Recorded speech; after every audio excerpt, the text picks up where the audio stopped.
Everyone, हम कर रहे थे क्लास 9 की इंग्लिश की जो न्यू बुक आई है उसका चैप्टर नंबर 2। तो चैप्टर 2 के हमने उसको रीड कर लिया था और इससे पहले वाली वीडियो हमने उसके क्वेश्चन आंसर भी कर लिए थे। लेकिन क्वेश्चन आंसर के लास्ट में आपको एक क्वेश्चन दिया हुआ था जिसमें एक स्टोरी है क्वालिटी, उसके बारे में हम आज पढ़ेंगे क्योंकि वो वाली जो वीडियो थी बहुत लेंथी हो रही थी, इसलिए हमने इसके लिए एक न्यू वीडियो बना दी। तो चलिए इसे शुरू करते हैं। पहले इसका क्वेश्चन पढ़ लेते हैं। You must have read stories in English and in your own language about the value of handicrafts। तो नीचे आपको एक स्टोरी दी हुई है, जैसे आपको बहुत सारी इंग्लिश की स्टोरी पढ़नी चाहिए हैंडीक्राफ्ट के ऊपर। क्या वैल्यू है हैंडीक्राफ्ट की, यानी कि हाथ से काम करने की, एंड आर्ट की।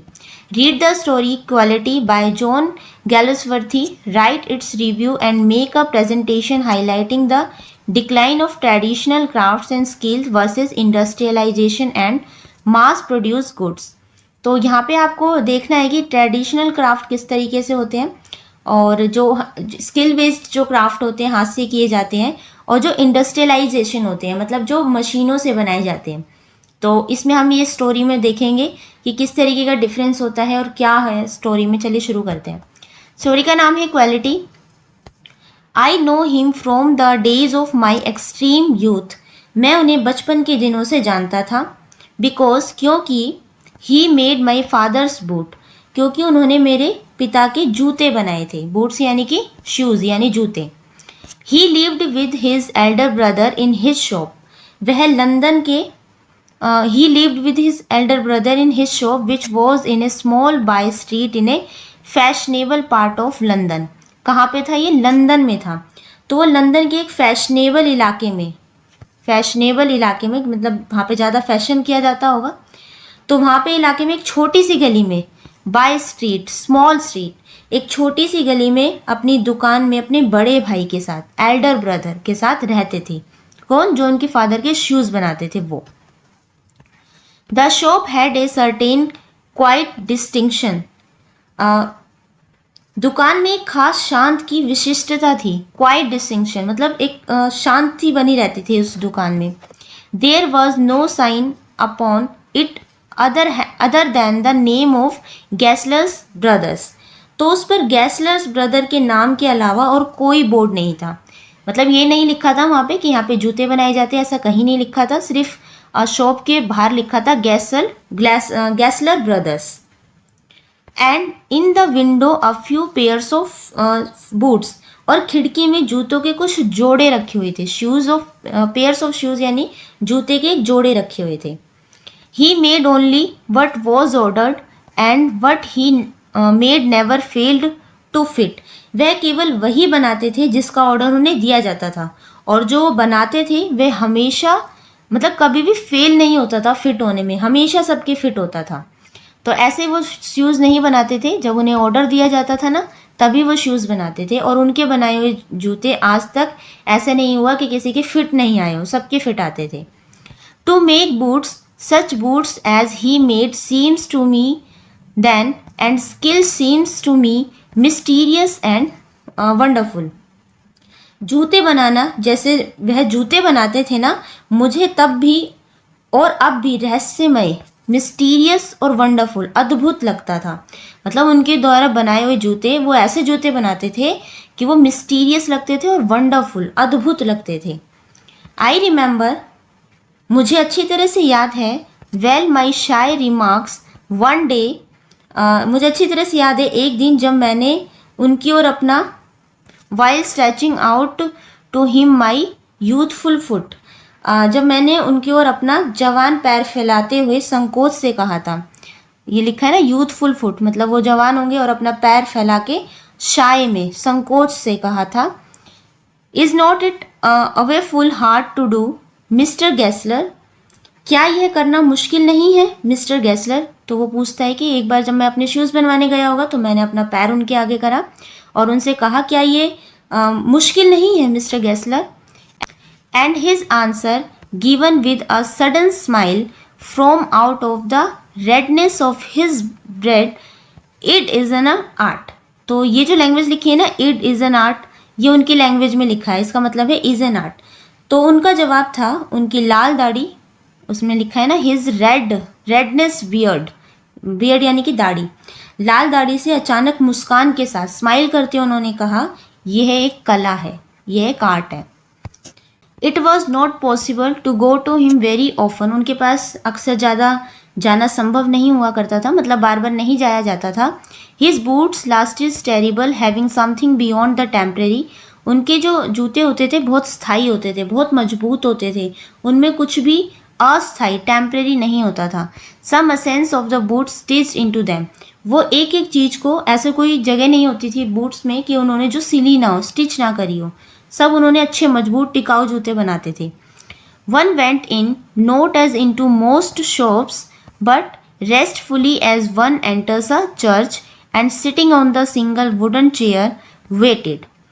अब यहाँ वो लिखते हैं आप वहाँ ज़्यादातर दुकानों की तरह नहीं बल्कि एक चर्च में प्रवेश करने जैसी शांति से जाते थे। ऐसा लगता था जैसे उनकी दुकान में जब घुसते थे ना, इतनी शांति होती थी, ऐसा लग रहा था किसी चर्च में हम प्रवेश कर रहे हैं, घुस रहे हैं। और एक लोती लकड़ी की कुर्सी पर बैठ के प्रतीक्षा करते थे। वहाँ पे क्या था, वुडन चेयर थी, उसी पे वो बैठते थे और वहाँ पे इंतज़ार करते थे। Gutler's sound and the tip-tap of his slippers beating the narrow wooden stairs, and he would stand before one without coat, a little bent in leather apron with sleeves turned back, blinking as if awakened from one dream of boots.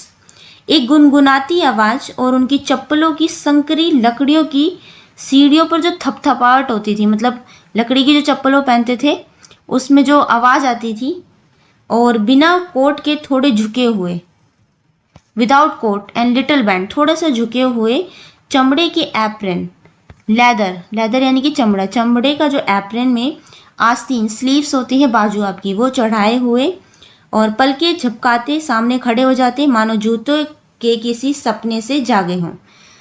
इस awaken, ऐसा लग रहा था कि वो कोई सपना देख रहे हैं और वो अभी जागे हैं। फ्रॉम ड्रीम्स ऑफ बूट्स, जूते के किसी सपने से वो जागे हैं, इस तरीके से ऐसा लगता था। तो यहाँ पे उनके बारे में बताया गया कि वो एक वुडन चेयर पे बैठते थे और ऐसा लगता था कि इंतज़ार करते थे, किसका, ग्राहकों का इंतज़ार करते होंगे, कोई आए जूते बनवाए। और उनके जो शॉप में इस तरीके की शांति थी जैसे चर्च में शांति होती थी। तो यहाँ पे उनके बारे में बात की गई और उनके पहनावा बताया गया कि किस तरीके से वो पहनते थे। एंड आई वुड से, और मैं कहता, how do you do mister Gessler, नमस्ते mister Gessler. Could you make me a pair of Russians leather boots, क्या आप मेरे लिए रशियन चमड़े के जूते का एक जोड़ा बना सकते हैं। Without a word he would leave me retiring whence he come और into the other portion of the shop, and I would continue to rest in the wooden chair inhaling the incense of his trade. Without a word, एक भी शब्द कहे बिना ही वो वहाँ से चले जाते हैं, ठीक है। और जो ये बनवाने गया था वो क्या करता है, एक चेयर पे बैठ जाता है और उनके जहाँ पे वो काम करते हैं वहाँ पे एक स्मेल आती है, ठीक है। वुडन चेयर पे बैठ जाता था और वहाँ पे जो एक स्मेल आती थी व्यापार की, ट्रेड होता है व्यापार की, वो उसे सूंघता रहता था।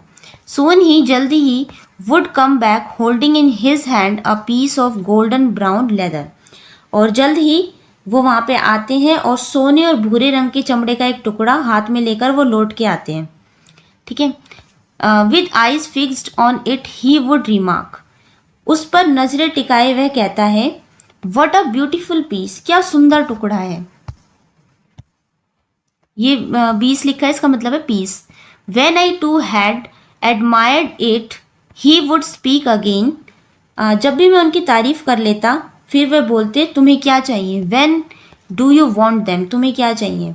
एंड आई वुड आंसर, और मैं उन्हें आंसर करता, जवाब देता, oh yes, soon as you conveniently can. And he would say, tomorrow fortnight, और if he were his elder brother I will ask my brother. ये ब्रदर लिखा है, ठीक है। When I too had admired, he would ask me again, वो मुझसे दोबारा पूछते, when do you want to, तुम्हें क्या चाहिए।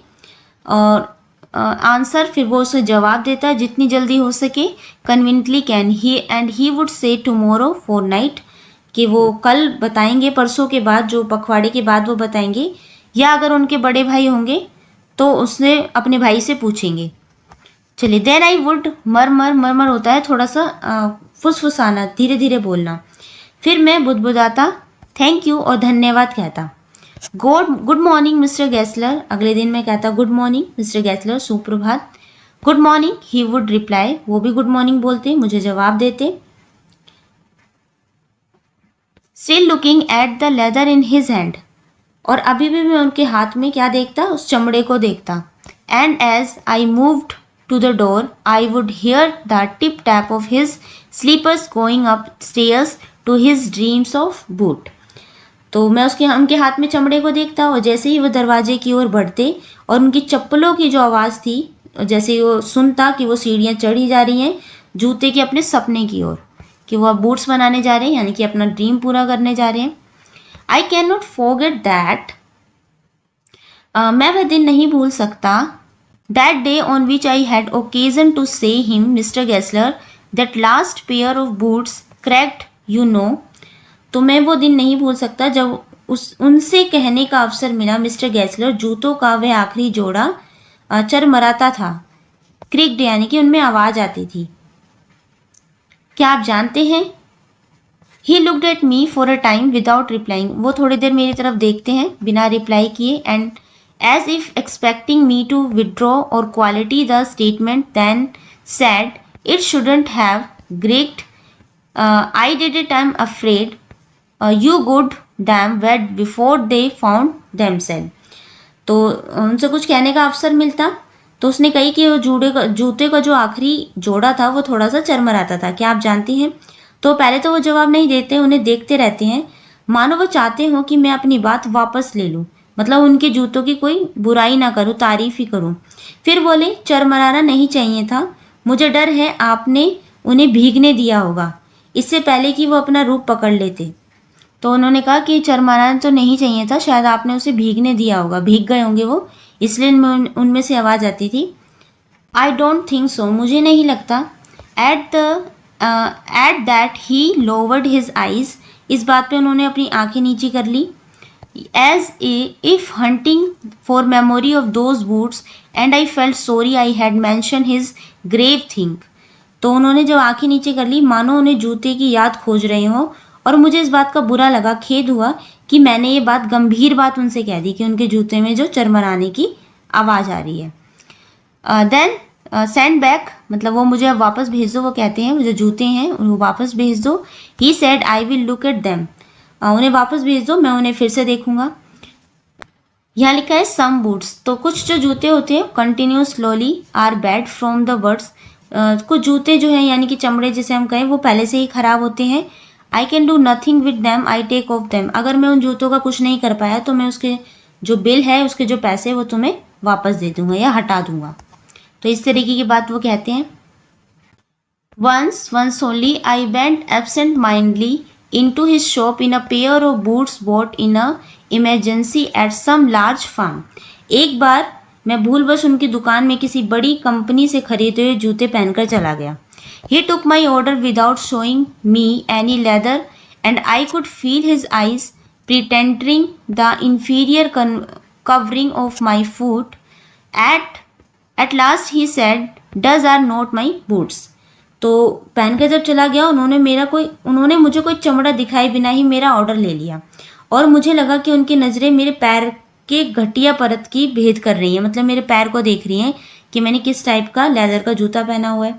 अंत में उन्होंने कहा यह मेरे जूते नहीं है, वो समझ गए थे ये उनके जूते नहीं हैं, उन्होंने पहचान लिया उनके बनाए हुए जूते कौन से होते हैं। The tone was not one anger, उनकी जो टोन थी, आवाज़ थी, वो गुस्से में नहीं थी।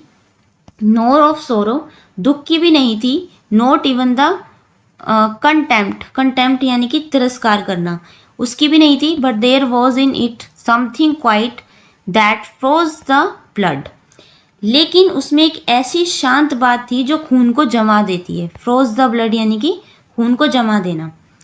He put his hand down and pressed a finger on the place where the left boots was not quite comfortable। उन्होंने हाथ नीचे किया और बाएं जूते पर उस जगह उंगली दबाई जहां वो बिल्कुल आरामदायक नहीं था, उन्होंने वहां दबाई।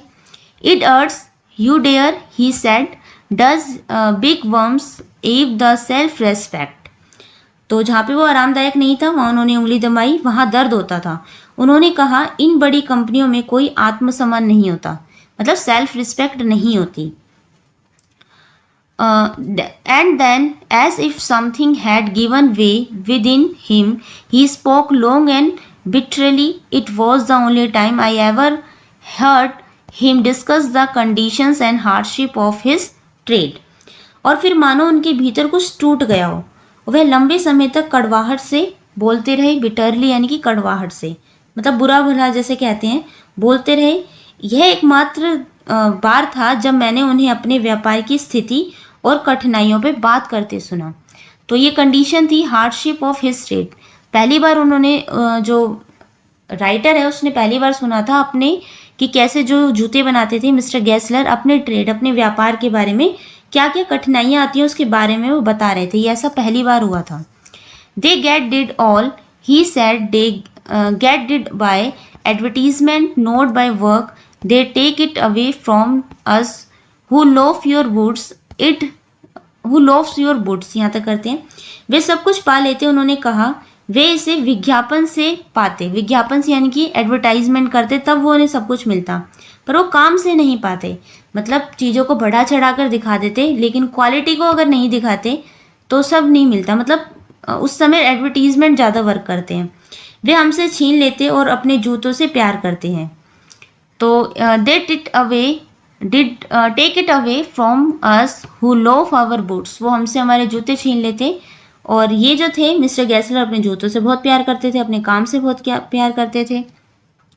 Recently, I have no work. Every year I did get sleds. You will see. And looking at his lined face, I saw things I had never noticed before. Bitter things and bitter struggle, and what a lot of grey hairs there seemed suddenly in his red beard. तो इस paragraph में जो writer है वो लिखते हैं, जो Gessler है मिस्टर गेसलर, वो राइटर से कहते हैं कि जल्दी ही, क्योंकि बड़ी बड़ी कंपनियां बहुत जल्दी जूते बना देती है, उनके एडवर्टाइजमेंट इतने हाई फाई होते हैं, तो मिस्टर गेसलर कहते हैं कि जल्दी ही मेरे पास कोई काम नहीं होगा। हर साल मेरे पास जो काम है वो कम होता जा रहा है। अब उनके आप देखेंगे कि उनके झुर्रीदार चेहरे को देखते हुए मुझे एक ऐसी नज़र पड़ी जो मैंने पहले कभी नहीं देखी थी। मैं उनके चेहरे को नोटिस कर रहा था, फिर एकदम से मैंने ऐसी चीज़ देखी जो मैंने पहले नहीं देखी थी। कड़वी बातें, कड़वा संघर्ष, और उनकी लाल दाढ़ी में अचानक कितने बाल सफ़ेद हो गए थे। रेड बियर्ड्स में अचानक कितने बाल जो है ग्रे हेयर्स हो गए थे, यानी कि सफ़ेद हो गए थे। तो ऐसा उन्होंने पहले नहीं देखा था। यानी कि मिस्टर गेसलर के चेहरे पे एक उदासी दिख रही थी, क्योंकि नई नई कंपनी आ गई थी और वो बहुत जल्दी जूते बना रही थी। लेकिन मिस्टर गेसलर क्या थे, हाथ से जो शूज़ बनाते थे उन्हें टाइम लगता था। एज बेस्ट आई कुड, जितना अच्छे से कर सका, I explain the circumstances of those ill omened boots, but his face and voice made so deep an impression that during the next few minutes I ordered many pairs. तो मैंने उन शुभ जूतों की परिस्थितियाँ उन्हें समझाई। सर्कमस्टेंसेस होती हैं परिस्थितियाँ, लेकिन उनका चेहरा और उनकी आवाज़ इतनी गहरी छाप छोड़ गई मेरे अंदर। उनका जो फेस था जो मैंने देखा था, उनकी आवाज़ जो मैंने सुनी थी, वो इतना डीप इम्प्रेशन कर गई मेरे अंदर। During the next few minutes I order, अगले ही कुछ मिनट में मैंने जूतों के कई ऑर्डर उन्हें दे दिए। आई ऑर्डर मैनी पेयर्स, बहुत सारे जूतों के ऑर्डर मैंने दे दिए। They lasted longer than ever and I was not able to go to him for nearly 2 years. और मैं लगभग 2 साल तक उनके पास नहीं जा सका। मतलब ऑर्डर उन्होंने दे दिए, ठीक है, जूते के, वे पहले से ही ज़्यादा टिके थे। तो अब क्या था कि जो जिसने ऑर्डर दिए थे राइटर ने, तो वो 2 साल तक उनके पास नहीं जा सका अपने वो जूते लेने के लिए। It was many months before my next visit to his shop, shop पे मेरी अगली विजिट से पहले कई महीने गुजर चुके थे। मतलब मैं कई महीने बाद उनके शॉप पे गया। दिस टाइम, इस बार, it appear to be his elder brother holding a piece of leather. तो जब मैं उनके पास गया इस बार मैंने देखा उनके बड़े भाई जो लग रहे थे, मतलब वो मिस्टर गेसलर नहीं थे, वो उनके बड़े भाई थे, एक चमड़े का टुकड़ा संभाल रहे थे, मतलब सही से रख रहे थे एक चमड़े के टुकड़े को। वेल मिस्टर गेसलर, नमस्ते मिस्टर गेसलर, मैंने कहा। I said, how are you, आप कैसे हैं? ही कम क्लोज, वो मेरे पास आए, एंड पियर्ड एट मी, और मुझे बहुत ध्यान से देखा। आई एम वेरी वेल, कि मैं ठीक हूँ। He said slowly, but my elder brother is dead. तो वो कहते हैं कि मैं ठीक हूँ, उन्होंने धीरे से कहा, लेकिन मेरे बड़े भाई की मृत्यु हो चुकी है। मतलब जो मेरे बड़े भाई थे वो डेड, यानी कि उनकी मृत्यु हो चुकी है। And I saw that it was indeed himself, but how aged and wan. मैंने उन्हें ध्यान से देखा, ये वास्तव में वही थे, पर ये कितने बूढ़े और मुरझाए से लग रहे थे।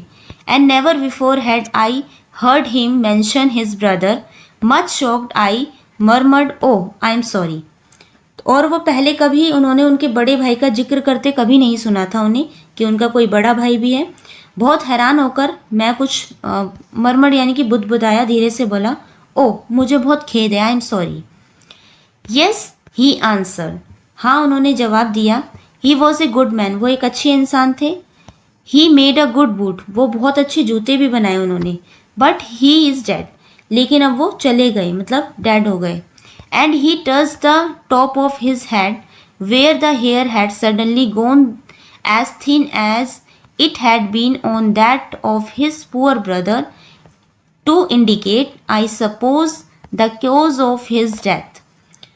तो उन्होंने अपने सिर के ऊपरी हिस्से को छुआ, जहाँ बाल अचानक बहुत पतले हो गए थे उनके बाल, जिसको उन्होंने छुआ, जितने उनके गरीब भाई के थे।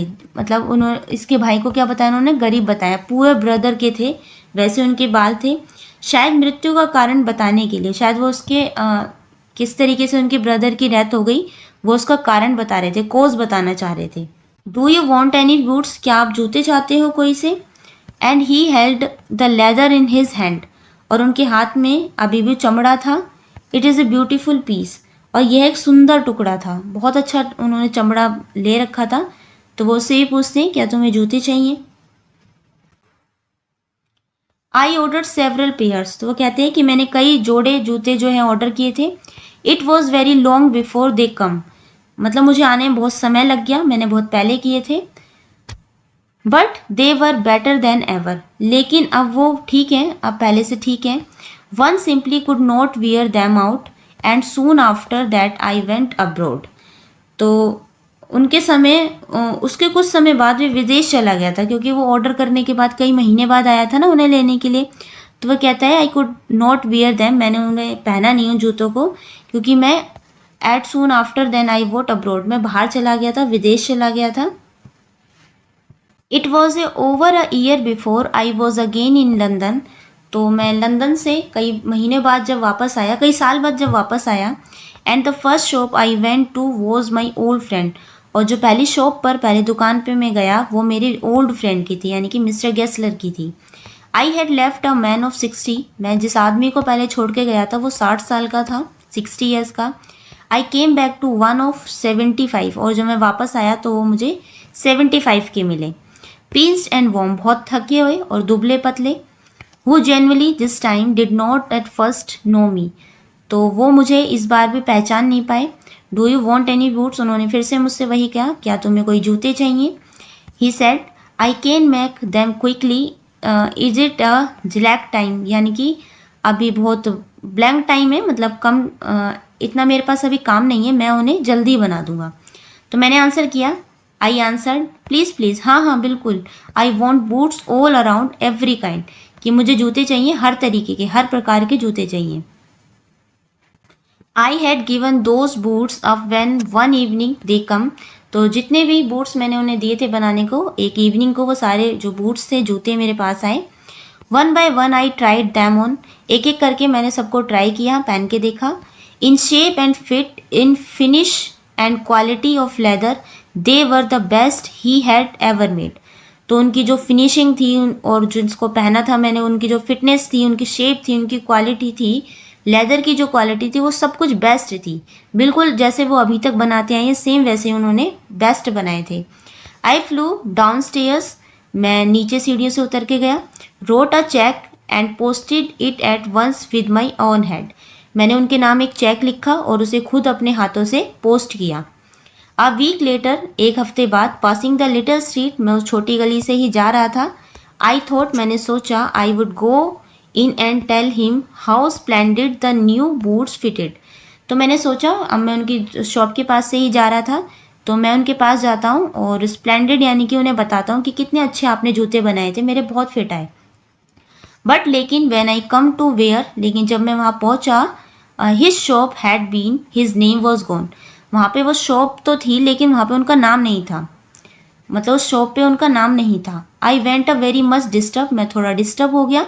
In the shop there was a young man with an English face. उस शॉप के अंदर एक दूसरा आदमी था, एक यंग मैन था और कैसा इंग्लिश फेस था उसका। Mister Gessler in, I said, मैंने कहा अंदर मिस्टर गेस्लर हैं। नो सर, ही सेड, वो कहते हैं नहीं मिस्टर गेस्लर तो नहीं है, उसने कहा। No but he can attend to anything with pleasure, तो वो तो नहीं है लेकिन हम आपको अटेंड करेंगे, उन्होंने प्लेजर के साथ कहा। We have taken the shop over, और हमने ये उनसे जो शॉप है वो ले ली है, खरीद ली है। Yes yes I said but mister Gessler, मैं कहता ठीक है लेकिन मिस्टर गेस्लर कहाँ हैं? ओह, ही आंसर डेड। वो कहते हैं अच्छा मिस्टर गेस्लर, वो उनकी तो मृत्यु हो गई। Dead, but I only receive these boots from him last Wednesday week. कहते हैं वो मर कैसे सकते हैं, लास्ट वीक में जो वेडनेसडे था तब तो मुझे उनके बनाए हुए जूते मिले हैं, उन्होंने जूते मेरे को सेंड किए थे। हाँ, he said poor old man starved himself. तो वो कहते हैं हाँ, वो जो बूढ़ा आदमी था, poor old man starved himself, वो भूखे रहते थे। स्लोली स्टारवेशन, धीरे धीरे भूखे रहने के कारण, द डॉक्टर कॉल्ड इट, भूखे रहने के कारण उनकी जो है मृत्यु हो गई, ऐसा डॉक्टर ने बताया है। You see he went to work in such a way would keep the shop on, would not have a soul touch his woods except himself. तो कहते हैं कि उनके काम करने का तरीका जो था वो थोड़ा अलग था। बेशक से वो बूट्स इतने अच्छे बनाते थे कि सोल को टच हो जाते थे, मतलब आत्मा को छूने वाले जूते थे।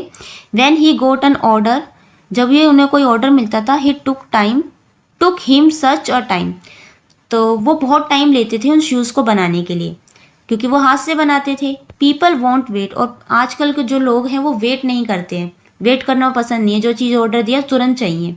ही लॉस्ट एवरीबडी, इसलिए उनके जितने भी ग्राहक थे धीरे धीरे सब उनसे छूट गए, उनसे जूते बनाने बंद कर दिए। And there he it sit going on and on, तो धीरे धीरे उनके जब ग्राहक छूट गए वो यहाँ बैठे रहते थे। He will say that for him not a man in London made a better boot, लेकिन वो यही कहेगा, यही कहते हैं कि उनके जैसा पूरे लंदन में इतने अच्छे जूते बनाने वाला कोई नहीं है। But look at the competition, लेकिन आप कॉम्पिटिशन को भी तो देखिए कितना कॉम्पिटिशन है बाहर। ही नेवर एडवर्टाइज, वो अपने जूते का कोई एडवर्टाइज नहीं करते थे। Would have the best leather too, उनके पास पूरा बेस्ट लेदर था। And do it all himself, और वो सब कुछ खुद ही करते थे। Well there it's want could you expect with his ideas, लेकिन उनसे कुछ कहा भी जाता था अलग करने के लिए, लेकिन वो कुछ करते नहीं थे। जितना भी काम था जूते बनाने का हो, लेदर का हो, वो सब खुद ही करते थे, मतलब अपने हाथ से करते थे। बट स्टारवेशन, भूख के कारण मरना, that may be a bit flowery, मतलब ये बात कुछ थोड़ी सी बढ़ा चढ़ा कर कही गई है। As the saying is, but I know himself he was getting sitting over his boots day and night, लेकिन मैं जानता हूँ अपनी तरीके से, मतलब स्टारवेशन से तो वो नहीं मर सकते, वो तो पूरे दिन रात जूते ही बनाते थे। To the very last you see, जैसे मतलब लास्ट तक उन्होंने जूते ही बनाए हैं। I use to watch him, मैंने उन्हें जूते बनाते ही देखा है। Never gave himself time to eat, वो अपने आप को खाना खाने के लिए भी टाइम नहीं दे पाते थे या देते नहीं थे, इतना काम में बिजी रहते थे। Never had a Penney in the house, उनके घर में एक भी पैसा नहीं बचा था। ऑल वेंट इन रेंट, जितना भी था पैसा वो रेंट में चला जाता था। एंड लेदर, और लेदर खरीदने में चला जाता था, जितना भी वो कमा पाते थे थोड़ा बहुत तो वो रेंट में चला जाता था या लेदर खरीदने में। How he lived so long I don't know, वो इतने साल तक कितने जिंदा रहे मैं नहीं जानता कैसे जिंदा रहे। He regularly let his fire go out, he was a character, तो वो मतलब he regularly let his fire go out, उनसे कहा भी जाता था कुछ अलग करने के, लेकिन वो एक अलग ही कैरेक्टर थे अपने आप में। But he made a good boots, लेकिन वो बहुत अच्छे जूते बनाते थे। Yes I said he made good boots, yes हाँ मैं कहूँगा वो बहुत अच्छे जूते बनाते थे। तो ये एक छोटी सी शॉर्ट स्टोरी है, जॉन गेसवर्थी ने लिखी है, अच्छी है बहुत, आप इसे खुद भी रीड करना। तो बेसिकली इसमें कहा गया है कि जो हैंडीक्राफ्ट का काम करते हैं, हाथ से जो काम करते हैं, उनके काम में टाइम भी बहुत लगता है क्योंकि वो बहुत पेशेंस से बनाते हैं, बहुत अच्छा बनाते हैं। लेकिन आपको उनका सराहना करनी चाहिए, क्योंकि अगर आप देखेंगे दिवाली पे आजकल मशीन से बने हुए दिए आने लगे हैं प्लास्टिक के, है ना। लेकिन जो लोग हाथ से दिए बनाते हैं, मिट्टी के जो खुद से दिए बनाते हैं, उनका काम कितने कम होता जा रहा है, लेकिन पहले बहुत था। लेकिन आपको क्या करना है, उनको प्रेज करना है, उनको सराहना है, उनसे मिट्टी के ही दिए खरीदने हैं, ताकि आप क्या करो, उनको हेल्प कर सको। ठीक है, जैसे इस स्टोरी में हमने सीखा, धीरे धीरे जो मिस्टर गेस्लर थे, उनके पास काम ही खत्म हो गया, लोग मशीन की बनी हुई चीज़ों को खरीदने लगे। तो आपको ऐसा नहीं करना है, हाथ से बनी हुई जो चीज़ें होती हैं उनको उनको चूज़ करना है, उनको बढ़ावा देना है, क्योंकि वो जो बनाते हैं हाथ से, बहुत मुश्किल से बनाते हैं, उनसे ही उनका पूरा रोटी पानी चलता है, घर चलता है। तो आपको उनको प्रेज करना चाहिए। ठीक है, चलिए, आई होप आपको स्टोरी अच्छे से समझ में आई होगी। Thank you.